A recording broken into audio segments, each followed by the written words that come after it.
So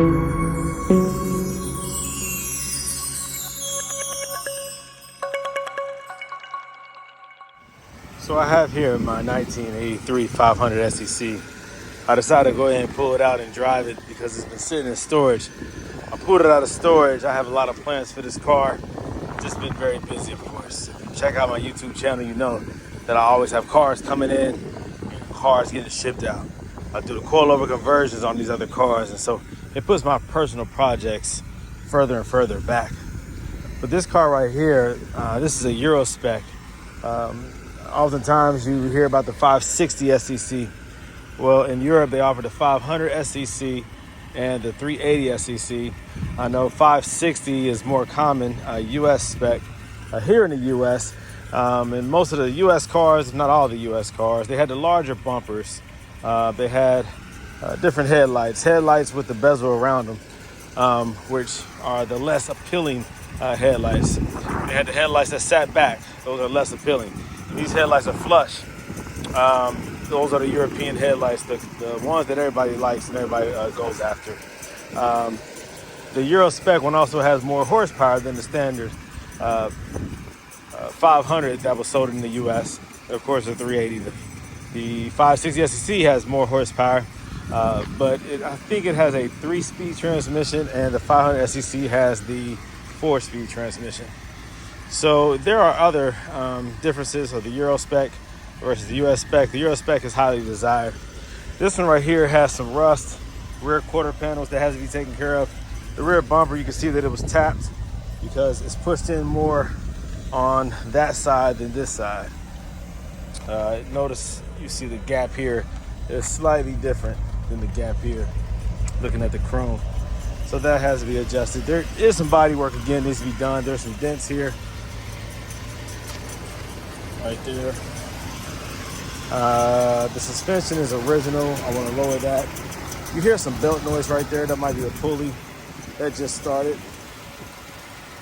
It has tinted windows. The interior is going to be modified.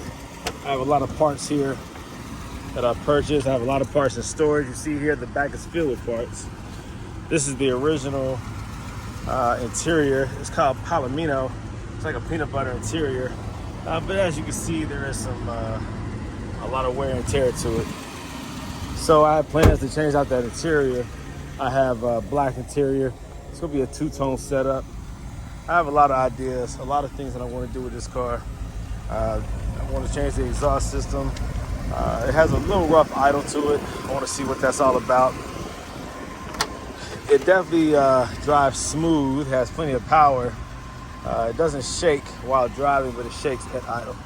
So I have to get into that and figure out what's going on. ABS light is on. Yes, they had ABS back in '83, which is pretty dope. There is a wire that's broken for the wheel speed sensor. I noticed that when I took off the wheels when I first got the car. So I'll fix that too. But I want to figure out why there is a misfire, a rough idle. When it isn't parked, there's a rough idle, and I want to figure out what that is. So I have to go through it, do some experiment, do some tune-up and some maintenance to it. But stay tuned. There's going to be a lot of content on this one once I finally get started. There's also an issue with the ignition. When you put the key in and turn it, it doesn't read. There is a contact issue, and I think it's because the actual ignition has a short in it. Sometimes when you turn the key, it starts. Sometimes it doesn't, and I have to go inside the hood, turn the key all the way to the right, go inside the hood, and at the little junction box, there's a little. There's 4 screws where the starter and the battery feed and everything goes into it, and I have to jump that with a jumper little wire, right? And just jump it so that it starts up. And so it's not making contact when you turn the key. So I think that's worn out there. But I'll probably do a workaround regarding like maybe a push start, something like that. Of course, audio, I'm going to upgrade all that. I have a new dash to install. This one only has a tear right there, but I have another dash. I'll consider installing that one. It's the perfect addition. Also, all this wood, I have more wood that I'm going to install. This right here doesn't look bad. I'm going to leave this alone. But this right here is horrible. The sunroof actually does work. Let me see.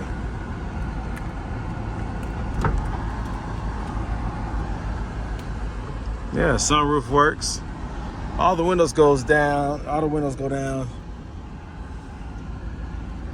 This one right here sticks sometimes. You got to hit it a couple times. All right, here you go. Okay, there you go. So they work. The other day I did this and it didn't want to go down. It kind of like I had to keep playing with the buttons. So, you know, the contacts in here might be a little wore out, but it worked perfect there. And then these go down. Let me see. And then this one goes down too, so that's cool. So all the windows work. Believe it or not, that's rare. There's usually a window actuator that's out, so that's good. These are actually supposed to come out and then retract once you put the seatbelt on, but they're not coming out. So there's a relay on those that are coming to go out. You open up the door, those are supposed to come out, but they do not. But again, overall, it's a good riding car. But you can see here, just looking at the shake there, you might be able to tell. Yeah, there's a rough item, so I have to figure that out. Yeah, but overall, it's a cool car. Looking forward to getting this thing on the road and working. I want to drive this one almost as a daily if I can. There's a little bump when you put it in drive. Let's see what else is going on with it. Shoot, I can't think of anything else. I have some extra instrument clusters. I think, why do I have extras? Oh, yeah. Well, of course, this one right here, it stopped counting. It's at 183. That stopped counting a while ago. So it could have 200,000 miles in here. It might have less than that. I'm not sure. But I have other instrument clusters. I was going to play around with that a little bit. So, we'll see. I'm going to keep on playing around with this car, man. I'm going to update my video content when I really get into this car because I'm going to have some fun. Strip the interior out. Also have new seats to put in here. I mean, it's going to be cool. It's going to be a fun project. I'm going to do all the body work. I always do all my own body work. I'm going to keep it black, repaint it, make sure everything looks good. I've even considered doing an AMG kit on here. It doesn't cost too much. You can buy it online. I think it's a fiberglass kit. I've considered it. We'll see. We'll see. All right.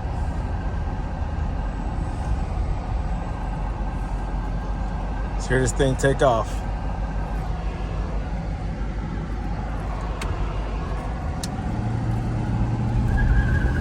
You hear that?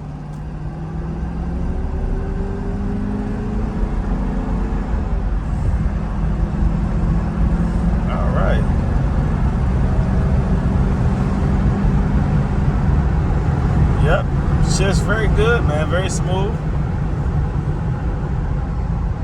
Very responsive to throttle input. So it has a misfire, but it drives great. I mean, I drove this thing from, I don't know if I drove it from Indiana or Columbus, I can't remember, but I drove it a pretty good distance and it drove just fine on the highway. So,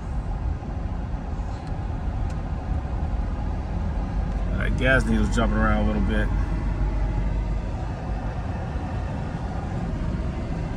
But yeah, this is a cool car, man. Very cool car. So, anybody who has a SEC, whether it be a 350, a 500, I think they made maybe a 420, I'm not sure, but 560, 500, these are great cars. Very unique, very nostalgic, very 80s. It's a beautiful car. Beautiful car. You won't see these on the road often just because there's not a lot of guys out here who have them. And also a lot of them that are out here are projects. People are working on them. And if you look hard enough, you see a whole lot of them, you know, like being taken apart. So to have one that's up and running is good. Of course, these cars in perfect condition, once they're restored, I mean, they bring in a lot of money. My intention is to keep this. I didn't buy this to resell it. I bought it to fix it up, and keep it. So that's my intention. But sometimes when I put it in park, it doesn't catch. So you have to make sure you push it hard in park. If you do it real soft, sometimes it doesn't catch. There's a guy at my job who picked up like a 1966 Oldsmobile, and he's been bringing it to the firehouse and working on it, and it's inspired me to take a look at my 83 500 SEC and start giving it some love and some attention. Oh, I left the light on.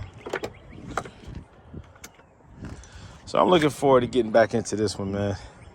A lot of ideas. I just gotta do it. I've been thinking about, okay, sorry, press. Blacken everything out, get rid of the chrome. Man, it's hard to do that though because the chrome is in great shape.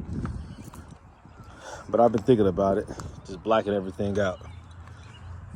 Making it look real stealth. I'm not sure. I already have some wheels to put on there. We'll see how those wheels look. I could always switch it up. But yeah, there you go. All right.